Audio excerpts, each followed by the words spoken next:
Yo, what's good? It's your boy Kurt, and today, man, we have another reaction, no? So today we have Damn the Making music video, no? So iba pa pala yung, siguro yung unang mga vlogs behind the scene ng music video, yung MV shoot. But siguro this time is yung paano talaga nila ginawa yung music video.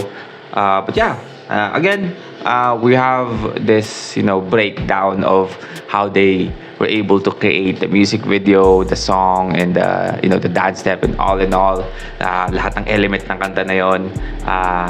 But yeah, now we have music video, Damn the Making, man. Without no further ado, let's get it. Ng boys talaga may idea sila. So as a director, kailangan ko ma-meet halfway kung anong gusto nila.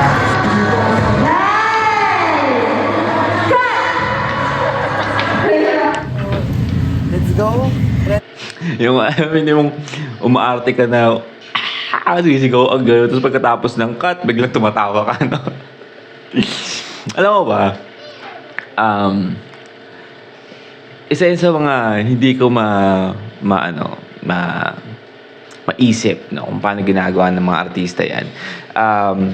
There's a chapter sa buhay ko na nagtatalent ako as a extra, no, sa mga palabas.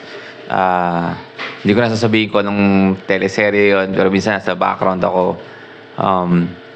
Pero again, like blurred na eh. Halos di mo na ako makita I'm a extra background character, no? So basically, di naman kailangan makita kung gaano ako galing umacting, no? Pero hindi ko lang maisip na or paano nila ginagawa yung pag-take na nag-iiba sila yung emotions and umiiyak, galit, 'di ba? Yung quirky na attitude or something like that. And after the take is wala, parang balik sa normal, tatawa, no? May kita mo silang nag-umaacting, nagsasampalan after ng take, man, wala na. Parang okay na ulit, parang wala nangyari, no? So I'm actually so amazed, no? Paano nila ginagawa yun, lalo ng mga artista. And same with this, di ba? Parang ang awkward. I-imagine ko kung ako yun, ang awkward nun after mong lahat tahimik, natingin sa'yo, umaacting ka, and then after nun, tapos na. Di na? Alam naman namin na it should be something manggagaling din sa amin na ganito yung gusto namin mangyari. It should be clear from your end and especially from our end also. So we'll do our best para ma-explain sa inyo kung ano talaga yung gustong-gusto namin na mangyari. Okay. Tapos may... So binibigay nila yung idea nila sa director, no? Para yung director is makabuo siya ng, ng direction, ng direction ng MV, no? Fog na. Mas feeling ko rin yung shadows. Parang mas strong yung shadows ng lahat. Foggy siya, foggy. Challenge for me is mabuo yung gusto nilang mangyari and ma-meet talaga yung expectations nila.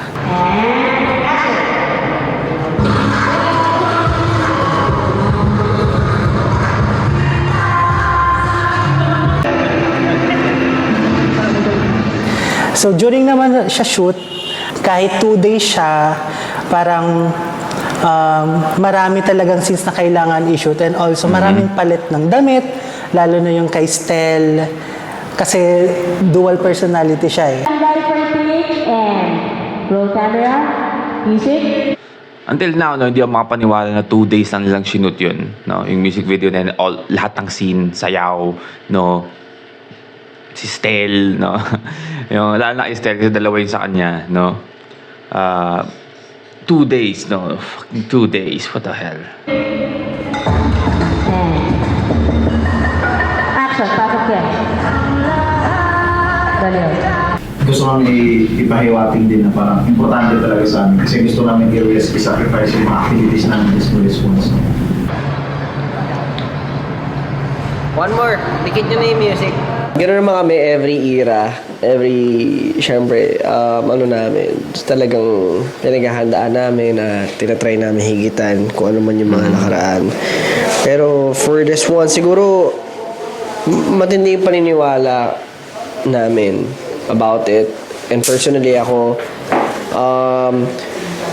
binibigay ko rin talaga yung mabibigay ko para syempre mas magkaroon, kumaga ma-amplify pa kung ano yung dam ngayon.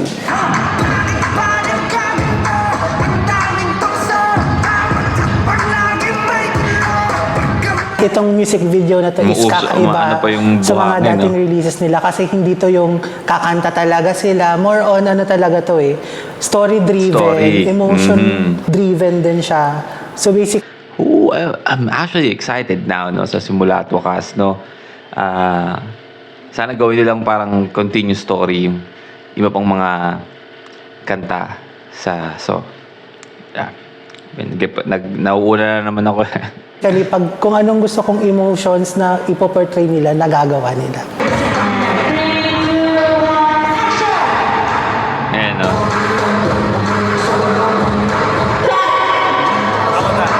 Tapos na. Ganun ba na sigaw? Isa daw tayo na panood ko talaga. Kahit may struggle. Kasi from time.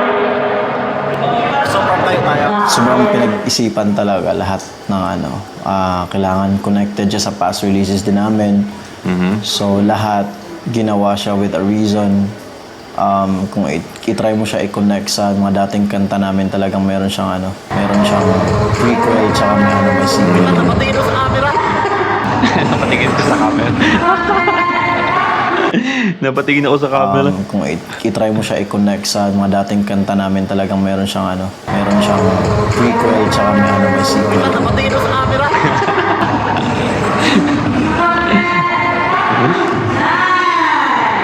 Totoo yun. Gusto ko ulitin yun. Dahil? Meron siyang prequel tsaka may sequel.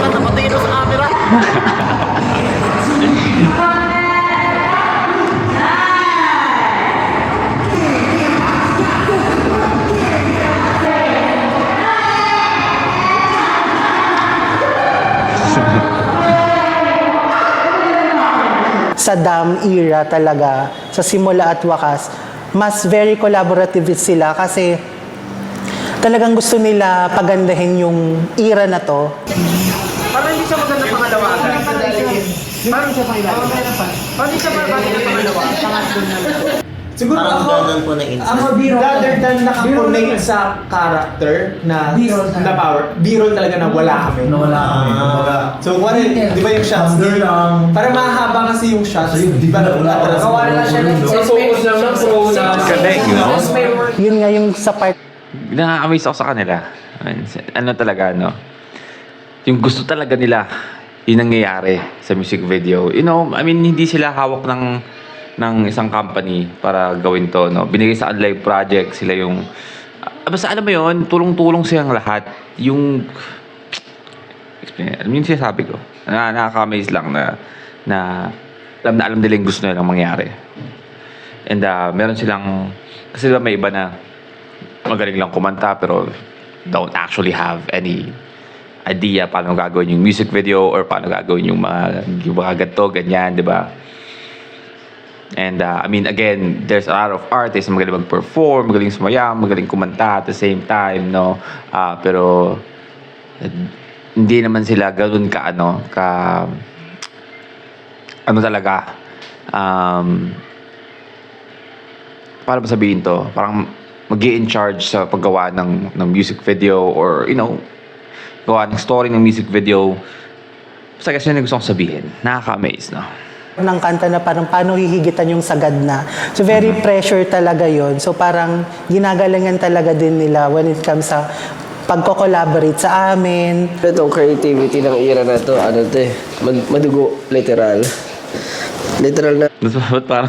Ba't parang lasing si Josh nan. Itong creativity ng na to yung alam mo, pakinggan mo. Very pressure talaga yon. So parang ginagalingan talaga din nila when it comes sa pagko-collaborate sa amin. Itong creativity ng era na to, madugo, literal.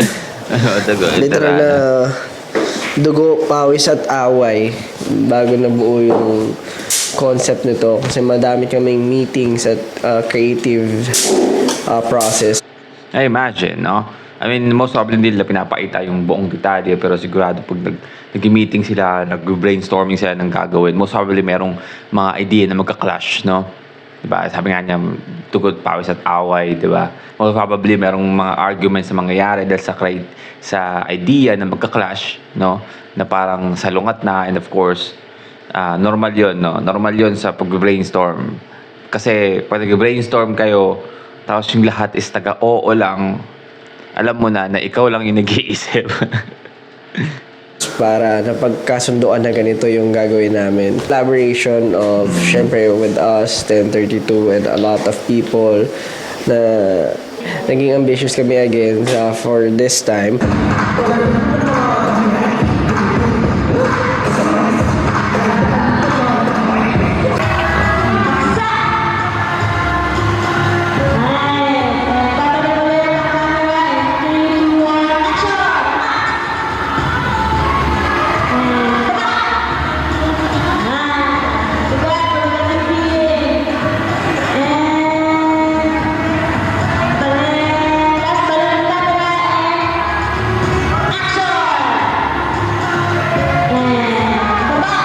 Si Justin talaga yung parang sa grupo, siya Ilang talaga yung beses creative inuulit, din no? talaga. Tuloy-tuloy. So, pag siya nagsasuggest, pag siya nagbibigay ng like input niya din talaga, yung naisip ko din, mas nadadagdagan din ng flavor kasi parang nagkakaroon kami ng batuhan in a way. So yung Dam na song itself, galing siya sa pakiramdam. And syempre yung meaning, yung dam mismo rin na nagko-control sa tubig. Alam mo yung pag meron kang gustong gawin, pag nagawa mo na siya, may another ka na namang gustong gawin. So yung pakiramdam na yun, Ito na yung na-song successful na. Yeah, so i-ano mo lang, give you yung sinasabi rin nung buong simula at wakas. Pag natapos mo na yung sinimulan mo, magsisimula ka ulit ng panibago. Sa cycle, no? Ang ganda nga ng ginawa nila sa logo noon, di ba? Yung simula at wakas, di ba? Yung parang pabilog, tapos yung so, nakikita mo doon. Pero at the same time, pabilog siya, parang emblem. Kasi sa cycle, no? Ang galing na. Tapos yung pagkakagawa is parang roots. Ang puno.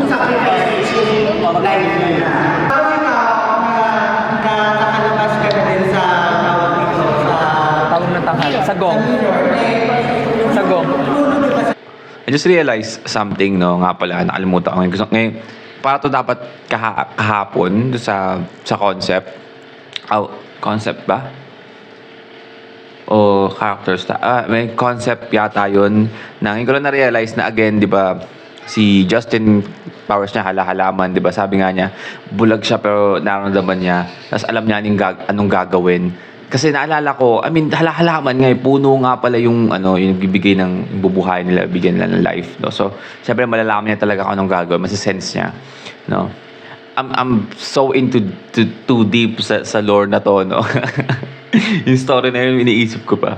Man. Hindi ko lang nabanggit kasi huli ko na siya naisip after na ng reaction. Parang may connection din naman. Parang di ba dun sa pagtatagpila, parang ikaw ngayon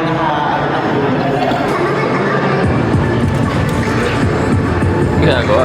Kasi parang ang tagal na rin namin ulit nag-aral ng bagong choreography since Gento and Crimson and everything. Comeback siya. So parang dapat pag handaan talaga yung magiging choreography ng mismong song. So nung inaral namin siya, akala namin nung una na parang madali lang siyang aralin kasi, well, sanay naman talaga kami mag-aral ng choreography. Pero iba na nung inaral namin especially when Kuya Jay explained every detail, hinimay-himay niya yung steps talaga. Personally, for me, naging challenging siya. Hey! Jose.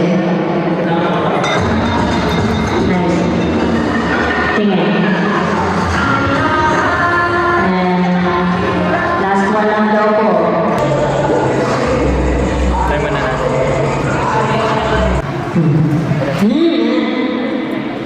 Sige, katay mo. 1, 2, 3, ano pakiramdam? Ano pakiramdam? Yun. Sheesh, man. That's shot, man. Wolf King, let's go. Yung parang concept or yung inspiration dito is a real dam, something like a reservoir kung saan mo iniipon yung tubig para may energy ka, meron kang resource pagdating kapag nawala ng kuryente or anything. In a way, yun din yung mga experiences mo in life, iniipin mo siya lahat. And there will be a time that you will use it. Kasi, syempre, you have to use it kapag kailangan mo na. Walang hanggang pag gusto ng mga tao. So, in the end, parang tayo rin yung naghahanap ng answer sa lahat ng katanungan. Yung pakiramdam na nahihirapan ka, nagsasuffer ka because you're wanting more. Wala pa yung dam na music, na song. Na-imagine na namin na yung magiging concept namin is basically ganito. So, actually, nice, nauna no? pa yung concept bago yung kanta. Kakaiba yung setup namin ngayon. Binibigay talaga namin yung buong passion na. So parang nilaro nila lang, na lang. Maganda yun, no? Kasi maraming kanta na ginagawa muna, tapos baka tsaka iniisipan ng music video, right? Maraming ganun, di ba? May iba nga na yung kanta matagal nang naisulat ng artist, matagal na, no? Tapos ngayon lang na sa katuparan, no? Pero dito kasi ang kagandahan is pwede silang gumawa ng kanta na nasa isip nila yung music video, no? Yung inspire yung music video or yung mangyayari, no? Namin para sa So parang na ito. makikita mo talaga Lagi na namin dikit ginagawa yung yung best kanta namin pagdating sa lahat music ng video. bagay. Pero the question is, ano pa ba yung pwede namin maibigay for the people, for ourselves, to better ourselves? So, yun yung isa sa mga line na gustong-gusto ko kasi that question is something that's really hard to answer. But you will see the solution or yung sagot kapag ginawa mo na yung certain thing. So, yun, pushing yourself to the limits. Ano siya doon? Nagkamali ba siya doon? Ba't parang siya natawa? That's really hard to answer. But you will Ayun, no? see the solution or yung sagot kapag ginawa mo na yung certain thing. So, yun, pushing yourself to the Justin. limits.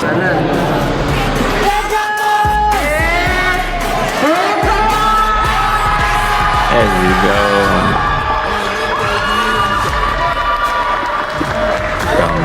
Ano ba yun? Anong pakiramdam?